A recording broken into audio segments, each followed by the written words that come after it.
মনিরুদ্দিন আহমেদ ইউসুফ, তার ডাক নামটা আসলে আহমেদ ছিল। 1919 সালের 13 ফেব্রুয়ারি পয়লা ফাল্গুন মাতুলালয় কিশোরগঞ্জ জেলার তারাই থানার জাওয়ার গ্রামে জন্মগ্রহণ করেন। তার পৈতৃক নিবাস একই জেলার সদর থানার বৌলাই গ্রামের সাববাড়ি। তার পিতার নাম মৌলভী মিসবাউদ্দিন আহমেদ ও মাতার নাম সানজিদা খাতুন।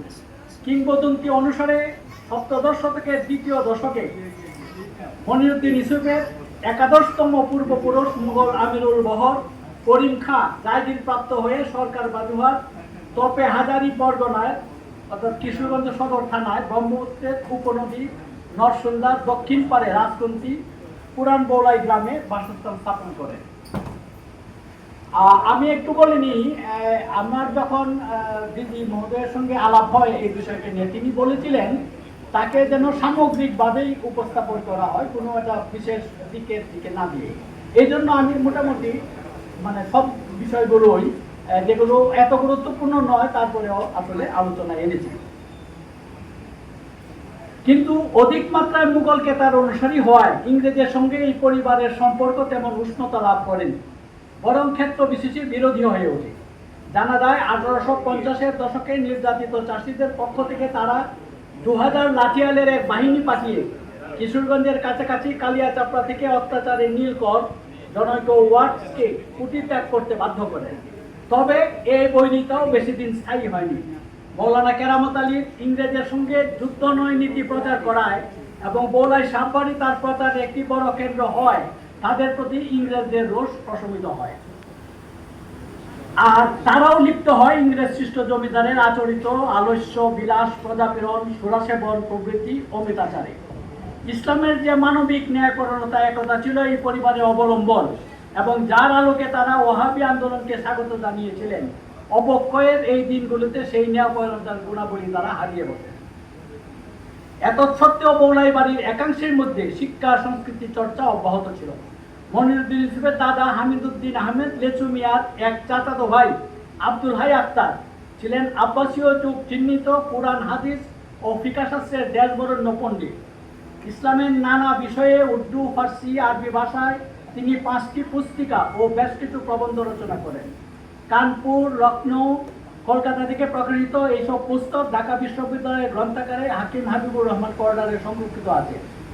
আব্দুল হাই আক্তারের সুযোগ্য পুত্র খালেদ বাঙালি, তার প্রকৃত মাহবুব রব কালেদ, তিনি উর্দু কবিতা ও গদ্যের নিপুণ শিল্পী।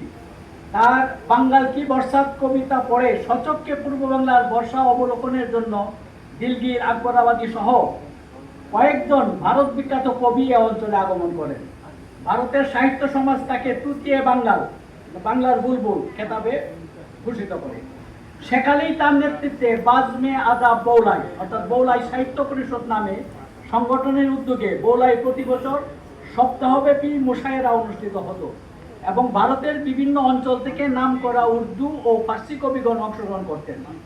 তিনি তার পিতার স্মরণে অজগ্রাম বৌলাই থেকে মাহার আক্তার নামে একটি উর্দু সাময়িকী প্রকাশ করেন।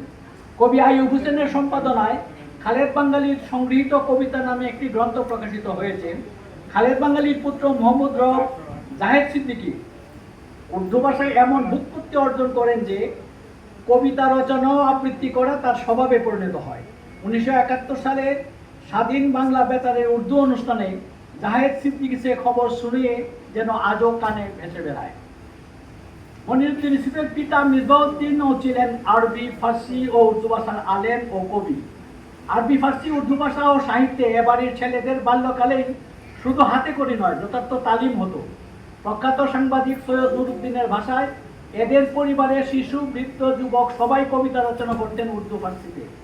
মোহাম্মদুর রব জাহেদ সিদ্দিকীর প্রজন্মেও সবংশীয় চাচাতো ভাই মনিরুদ্দিন ইউসুফ আমাদের আজকের আলোচিত ব্যক্তি। উপরের এই আলোচনাটি থেকে মনিরুদ্দিন ইউসুফের সাহিত্য সংস্কৃতির ভিত্তি সম্পর্কে একটি ধারণা পাওয়া যায়। মনিরুদ্দিন ইউসুফের মাতুল পরিবার ছিল মুঘলদের সঙ্গে দ্বন্দ্বরত শেষ পাঠানদের উত্তর পুরুষ। তারা ছিল বাংলা ইংরেজি শিক্ষা, ইংরেজি কায়দা কানুন, চলাফেরা ও খেলাধুলায় অভ্যস্ত। তার নানা আব্দুল হাকিম খান চৌধুরীর এক ভাই সেকালেই কলিকাতার প্রেসিডেন্সি কলেজ থেকে বিএ পাশ করেছিলেন। তার মাতুলদের সবাই স্কুল কলেজে পড়েছেন। জাওয়ারের চৌধুরী বাড়ির সদরে অন্দরে মধুসূদনের কাব্য, বঙ্কিমের উপন্যাস, ডিএল রায়ের নাটক সুরসায় পঠিত হতো। মাতামহের উদার মনোভাব ও মুক্ত আচরণের সঙ্গে শৈশব পরিচিত ছিলেন বলে তিনি ইংরেজ পরিবারের বিদ্বেষ, মাতৃভাষার প্রতি অবহেলা ও আচার আচরণে গণ্ডিবদ্ধ জলাশয় ইউসুফের মনে এক বিদ্রোহের বাতাস বইয়ে দিয়েছিল। জাওয়ার গ্রামের প্রকৃতি ও পরিবেশ, বর্ষার হাওরের দিগন্ত ছোঁয়া পানির ঢেউয়ের খেলা, বটগাছের অসংখ্য পাতার সম্মিলিত আওয়াজ তার কানকে অপরূপভাবে নন্দিত করত। জনৈক ইমাম বক্সের কণ্ঠে অতুলা সুন্দরী ও অন্যান্য পালাগান তাকে মুগ্ধ করত। পারিবারিক রেওয়াজ অনুসারে 5 বছর বয়সে অন্যান্য সমবয়সীদের সঙ্গে উর্দুভাষী অবাঙ্গালী উস্তাদের কাছে মনিরুদ্দিনের আনুষ্ঠানিক লেখাপড়া শুরু হয়। তবে ছোটবেলা থেকেই সন্ধান পর তিনি তার পিতার কাছে বসে শুনেছেন রসুলুল্লাহর চরিত্রের মানবিক দিক সম্পর্কে কাহিনীর পর কাহিনী। ফুফুর কুলবেশে শুনেছেন ঠাকুরমা ঝুলি, ঠাকুরমার থলের রূপকথা ও নানা মর্মান্তর গল্প। 7 বছর বয়সে মা সানজিদার কাছে পড়তে শুরু করেন শিশুতোষ বইয়ের পড়া শ্রাবণের মেঘের জল ভাদ্রের রৌদ্রে শুকায়। পিতা মিসবাউদ্দিনের ইচ্ছে ছিল 10 বছর বয়স হলে পুত্রকে পাঠাবেন হিন্দুস্তানের বিখ্যাত দেওবন্দ মাদ্রাসায়, কিন্তু ইউসুফের তা পছন্দ নয়। তবে মায়ের চেষ্টায় 11 বছর বয়সে 1930 সালে পারিবারিক প্রথার শক্ত বেড়া ভেঙে তিনি মাদ্রাসার পাঠ এড়িয়ে নানার প্রতিষ্ঠিত জাওয়াল মডেল মধ্য স্কুলে ভর্তি হন। স্কুলের প্রধান শিক্ষক বাংলা ভাষার জ্ঞান গরিমা পরীক্ষা করে তাকে 3য় শ্রেণীতে ভর্তি করেন। এর ফলে উর্দু ফার্সির পাশাপাশি তার সামনে খুলে যায় বাংলা ভাষা ও সাহিত্যের সুমহান দরজা। পরে তার পিতা জাওয়ার গেলে দুপুরের খাওয়ার সময় একতা অকতার মধ্যে আব্দুল হাকিম খান চৌধুরী দৌহিত্রের স্কুলের ভর্তির বিষয়টি এমনভাবে পারেন যে জামাতা তাতে অমত কিংবা ভিন্নমত প্রকাশের কোনো সুযোগই পেলেন না। এভাবেই লেখাপড়ার ভাগ্য নির্দিষ্ট হয়ে যায়। তবে পিতার সান্ধ্য আসরে কাহিনী আলোচনায় তখন যুগ হয় হিন্দুদের দ্বারা সৃষ্ট স্বদেশী আন্দোলন।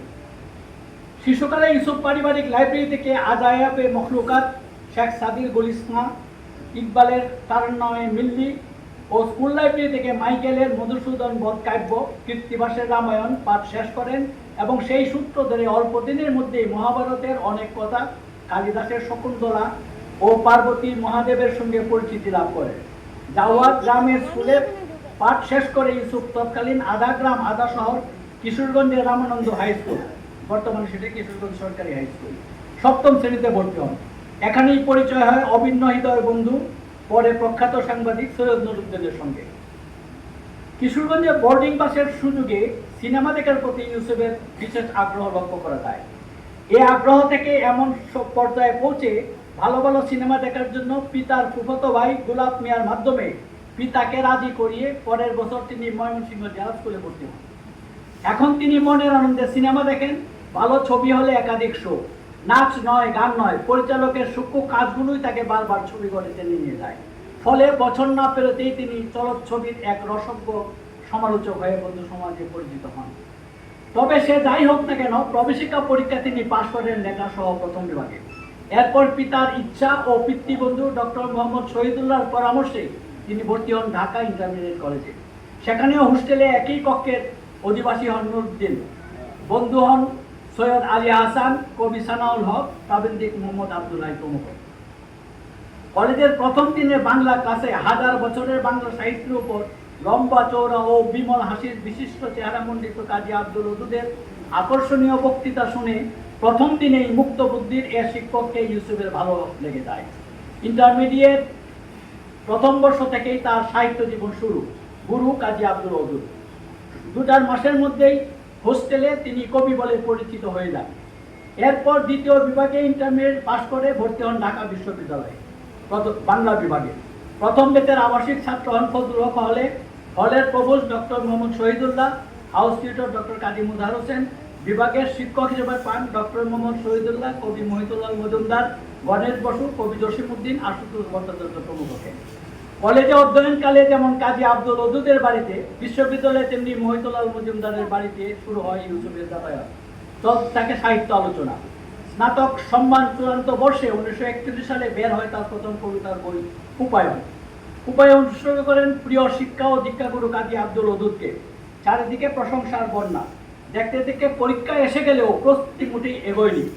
পালি প্রাকৃতের দুরূহতায় ঢুকতে তার ইচ্ছেই হলো না।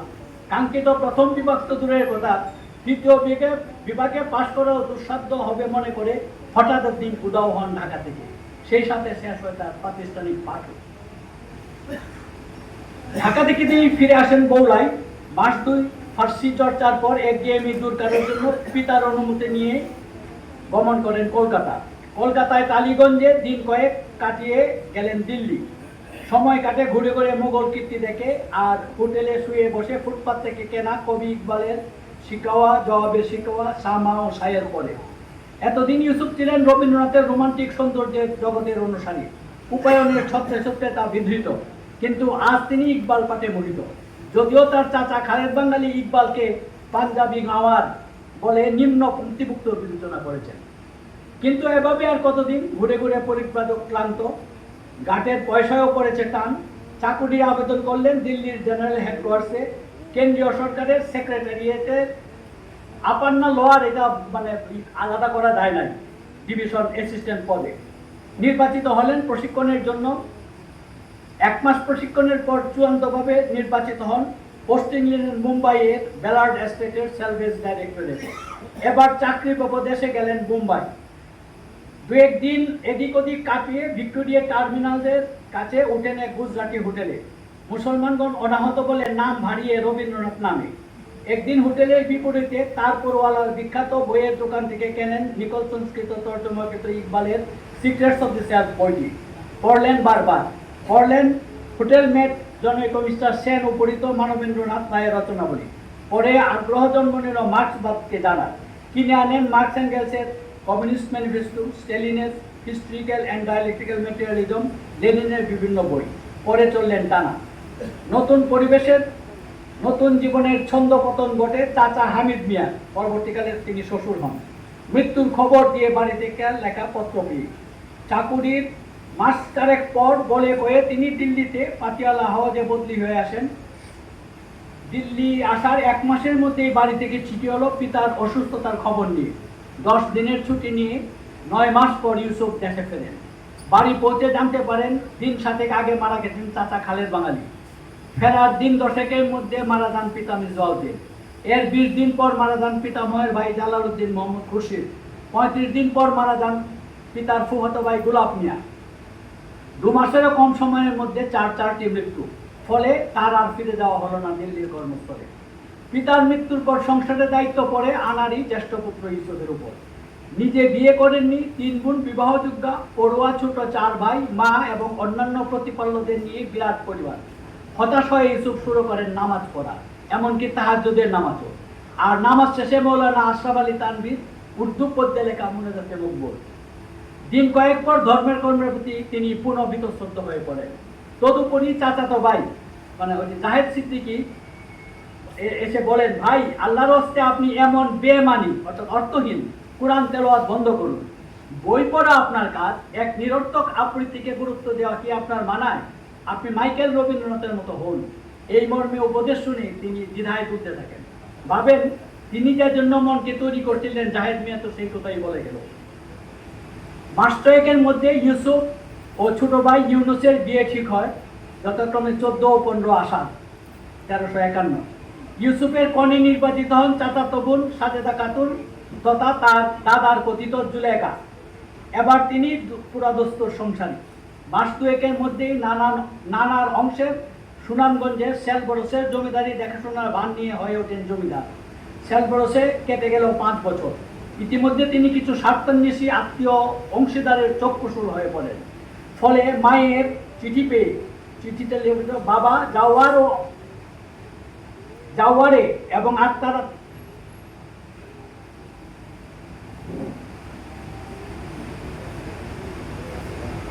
চিঠি পেয়ে তিনি ফিরে আসেন।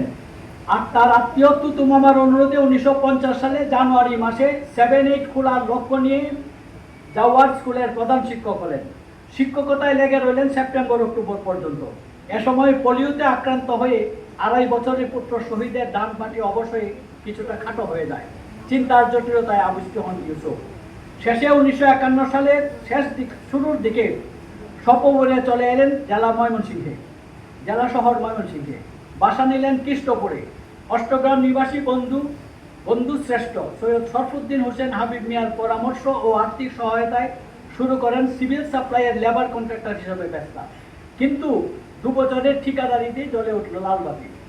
বাসায় মাঝে মধ্যে বেড়াতে আসেন ভাইরাবাই কাজী ফজলুল করিম, বন্ধু হাবিব মিয়া, কমরেড অজয় রায়, ভারতের আজমগড় নিবাসী জনৈক রব্বানী সাহেব। আর্থিক দুর্দিনের এ সময় জনাব রব্বানী তাকে একটি সংক্ষিপ্ত উর্দু বাংলা অভিধান রচনার প্রস্তাব দেন। ইউসুফ সানন্দে রাজি হন এবং 1.5 বছরের কঠোর পরিশ্রমে পাণ্ডুলিপি রচনার শ্বাস করেন।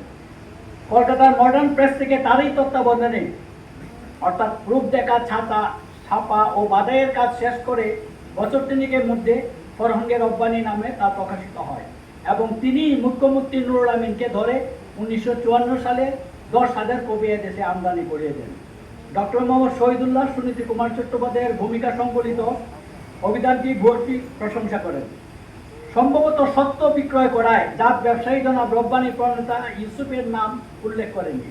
1951 সালেও তার ছেলে ইউসুফের সম্মতি নিয়ে আশরাফিয়া লাইব্রেরি থেকে বইটি প্রকাশ করেন না।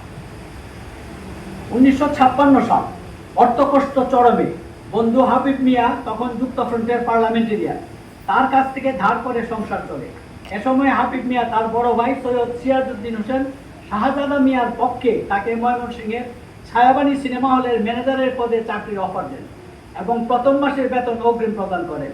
কিন্তু তাদেরই বন্ধু শাহেন শাহ ওই পদটিতে নিয়োগ পেতে আশা করেন জেনে তিনি আর অগ্রসর হননি। একদিন হাবিব মিয়ার মাধ্যমে শান্ত আড্ডার সঙ্গী রশিদ মিয়া তাকে সুতিয়া কালী স্কুলের শিক্ষকতার প্রস্তাব দেন। অন্য একদিন তিনি তাকে করাচি গিয়ে তার বাবা কেন্দ্রীয় রেলমন্ত্রী সৈয়দ মিসবাউদ্দিন হোসেনের প্রাইভেট সেক্রেটারি হওয়ার প্রস্তাব দেন। সুতিয়া কালী স্কুলের শিক্ষকতার বিষয়ে ইউসুফ কোনো উত্তর দেননি, তবে সরকারি চাকরি হলে মন্ত্রীর প্রাইভেট সেক্রেটারির চাকরিতে তার আপত্তিতে যোগ নেই বলে জানান। তিনি অবস্থায় ত্রাণকর্তা হিসেবে এগিয়েছেন ময়মনসিংহের মোমেন শাহীন নূতন ইতিহাসের লেখক খান সাহেব আবদুল্লাহ। তিনি মৌসুমি ধানের ব্যবসা করার জন্য 40,000 টাকা দেন। কিন্তু সবাই জানেন ব্যবসা ইউসুফের কর্ম নয়, ফলেও তাই 2-4 বছরের মধ্যেই সব ডুবলো, পুঁজিপাত্র সব খতম হলো। এরই মধ্যে তিনি বাংলায় তর্জমাকৃত, তার ভাষায় আত্মসাৎকৃত করে পুনরুৎপাদনকৃত ইকবালের কবিতাগুলোর কয়েকটি প্রকাশনার্থে নমুনা হিসাবে বাংলা একাডেমিতে পাঠান এবং মাস 3 পর ইকবালের কাব্য সঞ্চয়ের নামে ছাপার কাজ শুরু হয়। ইতিমধ্যে তিনি ঝড়ের রাতের শেষে নামে একটি উপন্যাস লেখা শুরু করেন। বন্ধু সৈয়দ নুরুদ্দিন তখন ইংরেজি দৈনিক অবজারভারের বার্তা সম্পাদক। তারই তারাই ইউসুফ এলেন ঢাকায়, বাসা নিলেন গ্রামের পরিবেশের লালমাটিয়ায়, যোগ দিলেন অবজারভারে। কিন্তু অল্প দিনেই অস্থির হয়ে চাকরি ছেড়ে ফিরে গেলেন ময়মনসিংহে। পরে নুরুদ্দিন যখন সংবাদে এলেন, ইউসুফও এসে তাতে যোগ দিলেন, আবার কিছুদিনের মধ্যে ছেড়েও দিলেন। দিনের পর দিন সংবাদ রচনা বা অনুবাদের একঘেয়েমি কাজ তার হাতে হয়নি। সৈয়দ নুরুদ্দিন সংবাদ ছেড়ে যোগ দেন পূর্ব পাকিস্তান কৃষি উন্নয়ন কর্পোরেশনে। কিছুদিনের মধ্যেই তিনি বন্ধু ইউসুফকে নিয়ে এলেন কৃষি উন্নয়ন কর্পোরেশনের পাবলিক রিলেশনস বিভাগে। কর্পোরেশন থেকে প্রকাশিত হয় কৃষি সমাচার পত্রিকা। সম্পাদক নুরুদ্দিন, সহ সম্পাদক ইউসুফ। পরে ইউসুফই হন সম্পাদক। সরকারি চাকরি, নির্ধারিত আয়ের নিশ্চয়তা, নিরপেক্ষ জীবন। সিনেমার প্রতি তার ঝোঁক সেই ছাত্র জীবন থেকে। বোম্বাইয়ে অবস্থানকালে তিনি বিখ্যাত সিনেমা পরিচালক বিমল রায়ের সহকারী রূপেও কাজ করেন। এখন জীবন একটু থিতু হতেই সে ঝোঁক আবার চাগা দিয়ে ওঠে। তবে এবার আর দর্শক বা সমালোচক নয়, হইতেন নির্মাতা। এজন্য তিনি গঠন করলেন ন্যাশনাল ফিল্মস নামের একটি প্রতিষ্ঠান। 1967-68 সালে কাটে তার প্রধানত সিনেমা নিয়ে। মধুরাতি নামের ছবির স্ক্রিপ্ট লেখা হলো। বন্ধু নুরুদ্দিন ও সানাউল হককে অংশীদার হওয়ার জন্য প্রস্তাব করলে তারা রাজি তো হলেনই না, বরং তাকে নিরুৎসাহিত করেন। যা হোক, উর্দু সাহিত্যের ইতিহাস লিখে ও শাহনামার আংশিক অনুবাদ করে প্রাপ্ত টাকায় সিনেমার উদ্বোধনী অনুষ্ঠান ও কয়েকটি সঙ্গীত রেকর্ড করা হয়। ডক্টর হাসান জামানের সাহায্যে রুমির মস্তবি ও সাদির গুলিস্তা অনুবাদ করার অঙ্গীকারে ভিয়েনার থেকে 1969 সালের মে মাসে 30,000 টাকা অগ্রিম নিয়ে অভিনয় শিল্পীদের সাথে চুক্তি করলেন। কাজের সুবিধার্থে একটি পুরনো গাড়ি কিনলেন, কিন্তু প্রধান অভিনেতাদের শিডিউল পাওয়া যায় না। সেপ্টেম্বরে ছোটোখাটো চরিত্রে অভিনেতাদের নিয়ে কাশিমপুরে শুটিং করতে গেলেন, কিন্তু বঙ্গোপসাগরের সৃষ্ট নিম্নচাপের প্রভাবে আকাশ কয়েকদিন মেঘাচ্ছন্ন থাকে বিদায় প্যাক আপ করে ফিরে আসতে হয়। পরে 3 মাসের জন্য বাড়ি ভাড়া নিয়ে নভেম্বরের শেষ সপ্তাহে তিনি শুটিং শুরু করলেন সাভারে। এবার নতুন নায়ক নায়িকা, ছবির নামও পরিবর্তিত, পলাশপুর। শুটিং চলতে থাকে, জনৈক ডিস্ট্রিবিউটর ছবি নিতে আগ্রহ প্রকাশ করেন। একদিন পশ্চিমা বিহারি ক্যামেরাম্যান শাহ আলম বলে, স্যার আপনি এ সময় শুটিং করতে এলেন ঢাকার বাইরে? পাকিস্তানে এখন ভীষণ রক্তারক্তি শুরু হতে যাচ্ছে, অবস্থা মারাত্মক দিকে মোড় নিয়েছে। আপনি যদি আজ কিংবা কাল ঢাকায় না ফেরেন তবে হয়তো আর ফিরতেও পারবেন না। ওদের কাছে হয়তো খবর আছে, বিবেচনা করে মার্চের 5-6 তারিখে প্যাক আপ করে তিনি চলে আসেন ঢাকায়। এটা মার্চ মাসে চলছে অসহযোগ আন্দোলন। 23 মার্চ রাতে রেডিও পাকিস্তান কেন্দ্র থেকে তার লেখা নাটক ইশাকা অভিনীত হয়। পরিবারের সবাই সেটের সামনে বসে অভিনয় উপভোগ করে, কিন্তু একই নাট্যকার হিসেবে মনিরুদ্দিন নয়, নাম ঘোষিত হলো অন্য একজনের। খুবই বেদনাদায়ক। রাগে অগ্নিশর্মা হলেন রেডিওর হেমায়েত সাহেবের উপর। পরদিনও এ নিয়ে ভেবেই চিন্তায় অস্থিরতায় কাটে। 25 মার্চ সকালে নাস্তাকে ফেরদৌসির শাহনামা বাংলায় তর্জমা করতে বসেন। সেদিনের অধ্যায়টি ছিল কায়খসরুর উপর আফ্রাসিয়াবের নৈশ আক্রমণ। মুহূর্তের মধ্যে তার মনে যেন বিদ্যুৎ চমকে গেল। তার নিজের ভাষায় উদ্ভাসিত হল অর্থ। কায়খসরু ইরানের বাদশাহ, আফ্রাসিয়াব ইরানের দুশ্মন। সেই দুশ্মন আজ রাতে ঝাঁপিয়ে পড়বে ইরানের সেনাবাহিনীর উপর। প্রাচীন ইরান রূপান্তরিত আধুনিক বাংলাদেশে। সঙ্গে সঙ্গে টেবিল ছেড়ে উঠে দাঁড়ালাম। বড় ছেলেকে বললাম, আমি শেখ সাহেবের কাছে যাচ্ছি। আমি স্থির নিশ্চিত পাকিস্তানি সৈন্যরা আজ রাতে আমাদের উপর আঘাত হানবে। তিনি তখনই ধানমন্ডির তৎকালীন 32 নম্বর সড়কের বাসায় গিয়ে শেখ সাহেবের সঙ্গে সাক্ষাৎ করে তার উদ্বেগ ও আশঙ্কার কথা জানিয়ে বলেন, আমার দৃঢ় বিশ্বাস সৈন্যরা আজ রাতে আমাদের উপর ঝাঁপিয়ে পড়বে। শুনে তিনি শেখ মুজিবুর রহমান সামনের সেন্টার টেবিলটায় মুষ্টিঘাত করে বললেন, ইউ আর অ্যাবসলিউটলি কারেক্ট। তারপরের কথা সবারই জানা। 9 মাসের মুক্তিযুদ্ধের মাধ্যমে দেশ স্বাধীন হয়। মুক্তিযুদ্ধের সময় যে কোনো অবরুদ্ধ ঢাকাবাসীর মতো ইউসুফও ঘরের দরজা জানালা বন্ধ করে স্বাধীন বাংলা বেতার শুনতে, এবং উর্দু খবরের মান তেমন উন্নত ছিল না দেখে তার চাচাতো ভাই সদ্য রাইটার্স গিল্ডের করাচি থেকে ছুটিতে আসা জাহিদ সিদ্দিকে কলকাতায় স্বাধীন বাংলা বেতার কেন্দ্রে পাঠান। কিন্তু স্বাধীনতার পর অন্য অনেকের মতো তাকেও স্বপ্নভঙ্গের যাতনা সইতে হয়। 74-এর দুর্ভিক্ষ, রাজনৈতিক অস্থিরতা, নানা প্রকার অনাচার, 2-1টি প্রতিষ্ঠানের অবহেলা তাকে ব্যতীত করে। স্বাধীনতার পর ইউসুফ যে অসমাপ্ত ছবির কাজ শুরু করবেন তারও উপায় রইল না। এফডিসির আলমারিতে রাখা নেগেটিভ চুরি হয়ে গেছে, ফলে তার আর লাইট ক্যামেরা অ্যাকশন বলে শুটিং করার সুযোগ হয়নি। ফলে পানিতে যায় তার বিপুল পরিমাণ টাকা। পরে তার কাহিনী সংলাপ সঙ্গীতের পলাশপুরকে পরিবর্তিত করে সর্দার আলী ভুইয়া নির্মাণ করেন তীর ভাঙা দেহ। তিনি সালাউদ্দিন পরিচালিত আলোর মতির সংলাপ ও রফিকুল বাড়ি চৌধুরী পরিচালিত তানসেন ছবির আংশিক সংলাপ রচনা করেন। 1979 সালে তিনি সরকারি চাকরি থেকে অবসর গ্রহণ করেন। 4 বছর পর 23 নভেম্বর 1983 40 বছরের সুখ দুঃখের সাথী স্ত্রী সাজেদা পরলোক গমন করেন। স্ত্রীর বিয়োগ ব্যথা তার বৃদ্ধকালীন অসুস্থতা থেকে বাড়িয়ে দেয়। সেই ব্যথা বলতে ইউসুফ আরও বেশি মনোনিবেশ করেন লেখালেখিতে। অনেক দিন ধরে নানা রোগে তিনি ভুগছিলেন। 1987 সালের শুরুতে শয্যাশায়ী হয়ে পড়েন। 10 ফেব্রুয়ারি মাঝরাতে বুকে প্রচণ্ড ব্যথা অনুভব করলে ভোরে তাকে নিয়ে সোহরাওয়ার্দী হাসপাতালে ভর্তি করা হয়। শক্ত হার্ট অ্যাটাক হয়েছে বলে ডাক্তার তাকে ইনসেন্টিভ কেয়ারে ভর্তি করেন। পরদিন সকাল 7টার দিকে তিনি শেষ নিঃশ্বাস ত্যাগ করেন। সেদিন ছিল 11 ফেব্রুয়ারি। মৃত্যু সংবাদ শুনে অনেকেই তাকে শ্রদ্ধা জানাতে আসেন সাবেক রাষ্ট্রপতি বিচারপতি আবু সাইদ চৌধুরী, সাবেক মন্ত্রী ও লেখক ডক্টর মফিজ চৌধুরী। ডক্টর মফিজ চৌধুরীর বাসায় চলে গেলেন বাংলাদেশের শেষ শরীফ মানুষটি। কবি অভিধায় পরিচিত মনিরুদ্দিন ইউসুফ হেঁটেছেন সাহিত্যের প্রায় প্রতিটি গলিতে। ছড়া, কবিতা, গজল, উপন্যাস, প্রবন্ধ, নাটক, জীবনী, আত্মকথা, অভিধান, ধর্ম, অনুবাদ প্রভৃতি সকল শাখাতেই ছিল তার স্বচ্ছন্দ বিচরণ। আর কেবল ছুঁয়ে যাওয়া নয়, গভীর অনুপ্রবেশ। তার কবিতা ও গজল গ্রন্থ 5টি, অনুদ্ধৃত কবিতা ও গজল গ্রন্থ 5টি, উপন্যাস 3টি, প্রবন্ধ গ্রন্থ অনুদ্ধৃত এবং ইংরেজি সহ 11টি, নাটক 1টি, আত্মজীবনী ও জীবনী গ্রন্থ কিশোর সহ 7টি, ধর্মীয় বই 3টি, ছড়া 1টি, অভিধান 1টি, মোট 37টি। এগুলোর পৃষ্ঠা সংখ্যা প্রায় 7000। এই 37টি গ্রন্থের মধ্যে 22টি তার জীবদ্দশায় ও 15টি মৃত্যুর পর সুপুত্র সাইদ আহমেদ আনিসের কল্যাণে প্রকাশিত হয়েছে। এসব গ্রন্থের বেশ কয়েকটি একাধিক সংস্করণ প্রকাশিত হয়েছে। বইগুলোর এখানে মোটামুটি একটা তালিকা দেওয়া আছে। তিনি তার জীবদ্দশায় কিছু পুরস্কার পান, মৃত্যুর পরেও। তিনি গভর্নরের স্বর্ণপদক পান 1968 সালে, হাবিব ব্যাংক সাহিত্য পুরস্কার পান 1968 সালে, বাংলা একাডেমি পুরস্কার অনুবাদের জন্য 1978 সালে, আবুল মনসুর আহমদ সাহিত্য পুরস্কার 1985 সালে, 21 পদক পান সাহিত্যে 1993 সালে, এটা মরণোত্তর। শিল্পাচার্য পুরস্কার 2014-15 সালে।